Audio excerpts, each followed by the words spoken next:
UP हो या उत्तराखंड, हर खबर पर रहेगी हमारी नजर। देखिए सबसे पहले सबसे तेज पचवदून खबर। नीति हो या क्राइम या फिर हो क्षेत्र की कोई भी समस्या, हर खबरों से आपको कराएंगे रूबरू।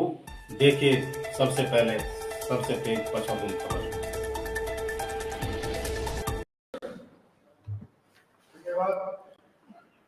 अध्यक्ष जी, आपने मुझे महामहिम राज्यपाल जी के अभिभाषण पर बोलने का अवसर दिया, मैं आपका आभारी हूं। मान्यवर, वक्त बहुत थोड़ा दिया है आपने, मैं पॉइंट टू पॉइंट बात करना चाहूंगा। मान्यवर, मैं पश्चिम उत्तर प्रदेश के सहारनपुर जिले से आता हूं। मान्यवर, मैंने पिछली बार भी विधानसभा में मांग की थी, सरकार से मैं फिर मांग करता हूं कि पश्चिम उत्तर प्रदेश को एक हाईकोर्ट बेंच दी जानी चाहिए। हम लोगों के लिए इतनी दिक्कत है कि गरीब आदमी सोचता है कि 1000 किलोमीटर दूर इलाहाबाद हाईकोर्ट जाऊं, उससे अच्छा है कि 1.5 किलोमीटर पास जेल चला जाऊं। उसके बाद इतना पैसा नहीं होता कि वो हाईकोर्ट जाकर अपना खर्चा उठा सके।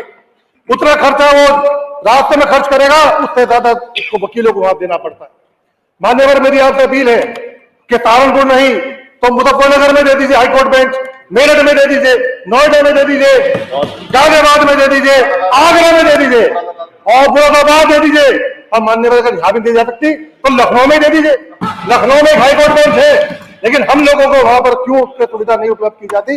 मान्यवर, मेरी सरकार से अपील है कि हमें हाईकोर्ट के बारे में हमारे पास सोचा जाना चाहिए। हमारे जिले के मंत्री जी बैठे हुए और वो भी सहमत होंगे इस बात से, जो मैं कह रहा हूं गलत नहीं कह रहा हूं। मैं आपसे अपील है कि हमें एक हाईकोर्ट की बहुत सख्त आवश्यकता है। मान्यवर, अभी एयरपोर्ट का जिक्र हो रहा था कि एयरपोर्ट के कई एयरपोर्ट गिनाए गए, सहारनपुर का भी एयरपोर्ट गिनाया गया।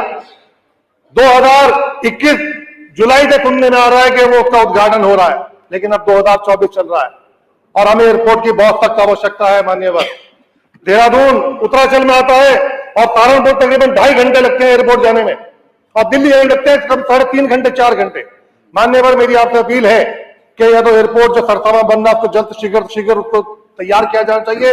और यह भी मान्यवर, बेहड़ विधानसभा के अंदर जो हमारी विधानसभा बेहड़ है, वहां पर वो बॉर्डर है हिमाचल, उत्तराखंड, हरियाणा, यूपी, 4 प्रदेशों को उसका फायदा होगा। वहां सरकार के पास जमीन भी है, वहां पर एयरपोर्ट बनना चाहिए बेहड़ विधानसभा के अंदर। मान्यवर, मैंने पहले भी मांग उठाई थी वन गुजरों के बारे में। मान्यवर, मैं आपसे अपील करूंगा, कहना तो बहुत कुछ चाह रहा हूं, 2.5 मिनट हो गए, डर लग रहा है देखकर टाइम को।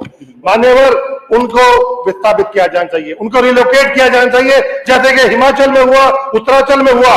अभी एक समिति गई थी मान्यवर, आपके आदेश पे एससी कमेटी का मेंबर हूं, हमारे सभापति जी गए थे श्री राम चौहान साहब, और वो उनकी दशा देखकर आए कि कितने दयनीय स्थिति में वो लोग रह रहे हैं। मान्यवर, अभी 1 महीना नहीं हुआ, खोल के अंदर पूरी की पूरी मिलिट्री को पूरी की पूरी पहाड़ी दे दी गई। 30 साल का एग्रीमेंट कर लिया गया आर्मी के साथ में, आर्मी को वहां पर ठेका दे दिया गया, वहां पर प्रैक्टिस करने का। बहुत अच्छी बात है, हमारे फक्र की बात है कि हमारे सहारनपुर जिले के अंदर आर्मी प्रैक्टिस कर रहे, हमारा देश मजबूत होगा, हमारी आर्मी मजबूत होगी।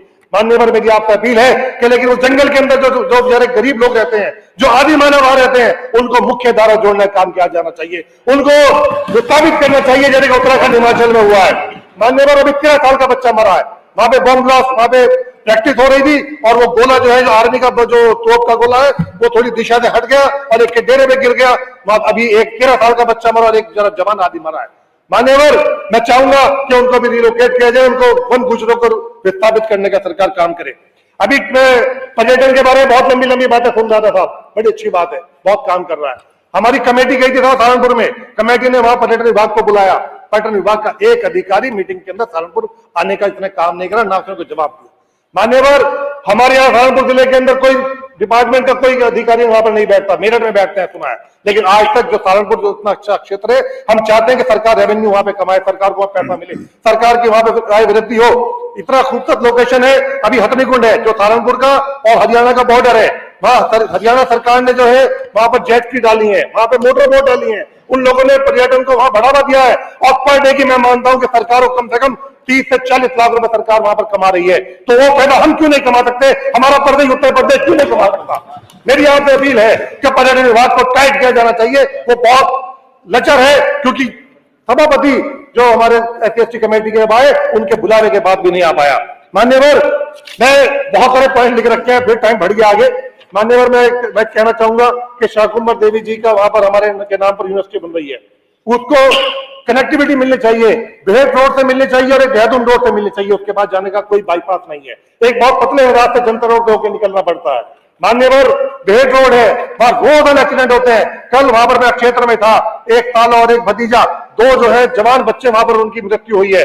उस रोड को 4 लेन करना चाहिए। बहुत तंग रोड है और बहुत ज्यादा बिजी रोड है, क्योंकि हरियाणा, हिमाचल, उत्तराखंड सबका उसी जगह से वहां ट्रैफिक निकलता है। मान्यवर हमारा डार्क जोन के अंदर आता है। आज मैं सुन रहा था डार्क जोन के बारे में कि डार्क जोन से हटा दिया गया है, लेकिन मान्यवर अभी तक धरती के ऊपर अभी तक वहां पे ऑफिशियल कोई ऐसा कोई काम वहां पर नहीं हुआ। मान्यवर हमें मान्यवर मैं आपने मुझे मौका दिया, बहुत बहुत शुक्रिया, धन्यवाद।